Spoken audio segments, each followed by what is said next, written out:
Hey guys, welcome you all on my channel maths being simple. तो आज हम देख रहे हैं इंट्रोडक्शन टू ट्रिग्नोमेट्री, यानी कि हमारा 8th चैप्टर। तो ये चैप्टर कई बच्चों को डिफ़िकल्ट लगता है तो कई बच्चों को अच्छा भी लगता है। तो इसलिए सेकंड चैप्टर के बाद तुरंत मैंने इस चैप्टर को कवर करने का सोचा है। तो आज हम देखेंगे एक्सरसाइज 8.1। तो इस पार्ट में हम सिर्फ 1 to 3 क्वेश्चन ही देखेंगे, बाकी वाले हम रिमेनिंग पार्ट्स में कवर करते जाएंगे। तो अगर अब तक आपने चैनल को सब्सक्राइब नहीं किया है तो सब्सक्राइब करें, और वीडियो अच्छा लगे तो हम लाइक करना ज़रूर। तो हम फर्स्ट क्वेश्चन के साथ शुरू करते हैं। तो हम देखते हैं अपना फर्स्ट क्वेश्चन। तो फर्स्ट क्वेश्चन में जैसे मैंने आपको बताया ये सब दिया गया है और हमें पाइथागोरस से साइड फाइंड करनी है। तो AC हम फाइंड कर सकते हैं पाइथागोरस से। तो पाइथागोरस के अकॉर्डिंग हम कैसे कर सकते हैं? तो हाइपोटेनियस का स्क्वायर, यानी हाइपोटेनियस ये होगा, राइट एंगल के सामने वाली साइड को हम हाइपोटेनियस बोलते हैं। तो AC का स्क्वायर, यहाँ पे मैंने इस साइड रूट ले लिया है, वरना फॉर्मूला ये होता कि हाइपोटेनियस का स्क्वायर इक्वल्स टू ये बेस का स्क्वायर प्लस ये एल्टीट्यूड बोलते हैं इसको, तो इक्वल्स टू बेस का स्क्वायर प्लस एल्टीट्यूड का स्क्वायर। तो इस साइड मैंने ये स्क्वायर है, तो अगर इस साइड वो जाएगा तो वो रूट में चेंज हो जाएगा। तो मैंने यही पाइथागोरस फॉर्मूला यूज़ किया है। अंदर दोनों साइड्स के स्क्वायर करने हैं, तो 24 स्क्वायर प्लस 7 स्क्वायर तो 625 आएगा। आप कैलकुलेट करके देख सकते हो। तो 625 का रूट आ जाएगा 25, तो AC साइड हमें मिल जाएगी 25। तो हमें साइन A फाइंड करना है, साइन ऑफ एंगल A। तो ये साइन A फाइंड करने के लिए हमें पता है कि sine theta equals to opposite side upon hypotenuse.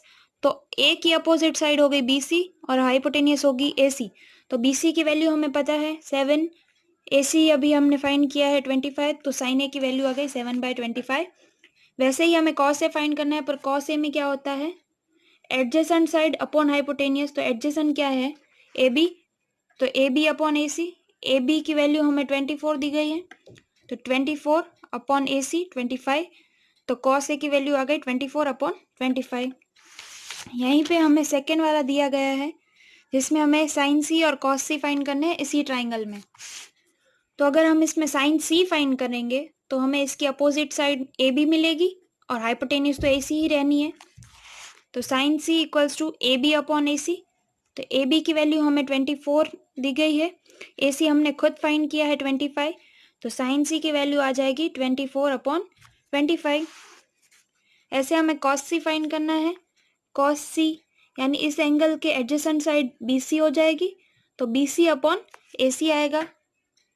BC की वैल्यू 7 है, BC की वैल्यू 7 है और AC की वैल्यू 25 है। तो कॉस C की वैल्यू मिल गई हमें 7/25। तो हम क्वेश्चन 2 की तरफ बढ़ते हैं। इन फिगर 8.3, यानी यहाँ पे हमें फिगर दिया है और उसमें साइड्स दे रखी हैं दो। तीसरी हम पाइथागोरस से फाइंड कर सकते हैं। हमेशा याद रखें, अगर एक एंगल और एक साइड दी है तब भी आप सब कुछ फाइंड कर सकते हैं, दो साइड दी है तब भी आप सब कुछ फाइंड कर सकते हैं। दो साइड दी है तो हम तीसरी पाइथागोरस से फाइंड कर ही सकते हैं। तो दूसरे वाले में हमें दो साइड्स दी है PQ और PR, तो QR हम पाइथागोरस से फाइंड कर लेंगे और उसके बाद हमें फाइंड करना है tan P minus cot R। ठीक है, तो आइए देखते हैं। ये PQ और वही ट्राइंगल है जो टेक्स्ट बुक में दिया है, मैंने वही ड्रॉ किया है। PQ और PR हमें दिया है, तो QR क्या हो जाएगा? देखिए, QR स्क्वायर यानी बेस का स्क्वायर प्लस एल्टीट्यूड का स्क्वायर यानी PQ square equals to PR square. तो हमें QR फाइंड करना है, तो QR square equals to PR square minus PQ square हो जाएगा इस साइड जब वो जाएगा। तो QR इक्वल्स टू ये स्क्वायर इस साइड जाएगा तो रूट में आ जाएगा।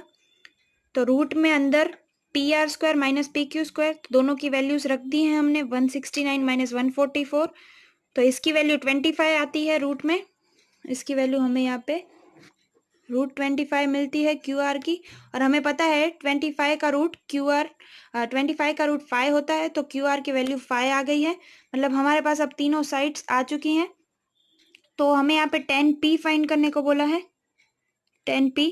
तो हमें पता है कि tan of theta equals to angle के अपोजिट वाली साइड डिवाइड में एडजेसेंट वाली साइड, मतलब इसके अपोजिट साइड कौन सी हो गई, क्यू आर, और एडजेसेंट साइड होगी पी क्यू। तो Q R upon P Q, Q R की वैल्यू हमने अभी अभी फाइंड की है 5 अपॉन पी क्यू 12, तो 10 पी हमारे पास आ गया 5/12। तो इस क्वेश्चन में आप ये करिए कि कॉट आर भी फाइंड कर लीजिए और 10 पी भी फाइंड कर लीजिए, बिकॉज सब कुछ हमें दिया गया है और उसके बाद हम माइनस करेंगे। ठीक है, तो हम अभी कॉट आर फाइंड करते हैं। तो कॉट आर के लिए क्या होगा, कॉट थीटा क्या होता है, एडजेसेंट साइड अपॉन हाइपोटेनियस।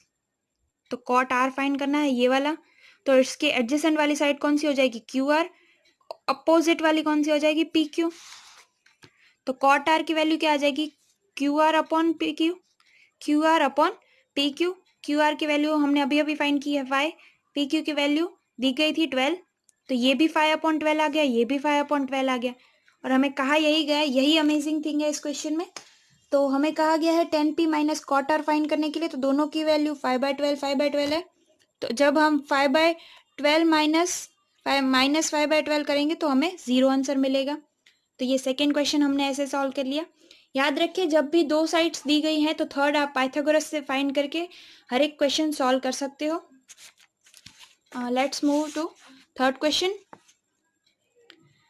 हमें एक एंगल की वैल्यू दी गई है और दूसरे दो हमें फाइंड करने हैं, तो ये भी कर सकते हो। फर्स्ट एक्सरसाइज में आपको मोस्टली यही दिखेगा कि एक एंगल दिया गया है, बाकी के एंगल्स फाइंड करो, दो साइड्स दी गई है, तीसरी फाइंड करके एंगल्स फाइंड करो। मतलब चीज़ें यही की यही है, बस आपको कंसेप्ट स्ट्रॉन्ग करना है अपना। तो हमें यहाँ पे साइन ए दिया गया है 3/4 और हमें पूछा गया है कॉस ए और टेन ए। तो साइन ए हमें 3/4 दिया गया है, यहाँ पे ए है तो इसलिए मैंने ट्राइंगल भी A B C he assume किया है, और यहाँ पे मैंने माना है कि राइट एंगल बी पे है। ठीक है, राइट एंगल बी पे है, तो साइन ए हमें 3/4 डायरेक्ट वैल्यू दी गई है। ठीक है, तो वैसे अगर इस ट्राइंगल के अकॉर्डिंग मैं साइन ए लिखूं तो क्या होगा, बी सी अपॉन ए सी, क्योंकि साइन ए के अपोजिट साइड बी सी, उसकी हाइपोटेनियस यानी बी सी अपॉन ए सी होगा, वो हमें इक्वल्स टू 3/4 दिया है। तो 4 को मैं मतलब क्रॉस मल्टीप्लाई अगर मैं कर दूं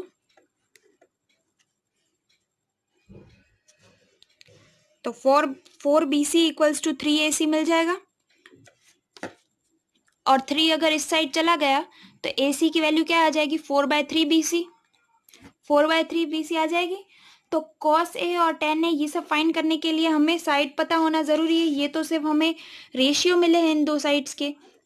तो मैंने अज्यूम कर लिया कि बी सी इक्वल्स टू के, यानी बी सी की साइड की जो भी वैल्यू होगी, जो भी मैग्नीट्यूड होगा, साइड की लेंथ जो होगी उसको मैंने के मान लिया है। तो इस रिलेशन के अकॉर्डिंग यहाँ से हम क्या लिख सकते हैं, ए सी इक्वल्स टू 4/3 और बी सी को हमने के माना ही है, तो ए सी क्या आ गया 4/3 के। ठीक है, तो ये दो साइड्स तो हमें मिल गई, पर ए बी अभी तक नहीं पता है, तो ए बी कैसे फाइंड करेंगे, A C square minus B C square से, यानी पाइथागोरस से, जैसे पहले वाले क्वेश्चंस में किया है। तो A C square minus B C square, और यहाँ पे अगर स्क्वायर लगाना चाहते हो तो यहाँ से रूट हटा देना, पर इस साइड मैंने डायरेक्टली ले जाके रूट लगाया है। तो ए सी की वैल्यू क्या थी, 4/3 के स्क्वायर, मतलब अभी मैंने यही वाला रिलेशन लिखा है ऊपर, 4/3 बी सी का होल स्क्वायर करेंगे, क्योंकि ए सी की वैल्यू याद रखें, यहाँ पे स्क्वायर में मिस्टेक ना करें वरना क्वेश्चन पूरा रॉन्ग हो जाएगा। 4/3 बी सी आ गया, ऊपर square minus B C square तो एज इट इज है, मतलब इन शॉर्ट किसी एक के टर्म में ही आपको लिखना है तो ही ये क्वेश्चन आगे सॉल्व हो पाएगा, दोनों के टर्म में नहीं, मतलब कोई एक ही वेरिएबल होना चाहिए।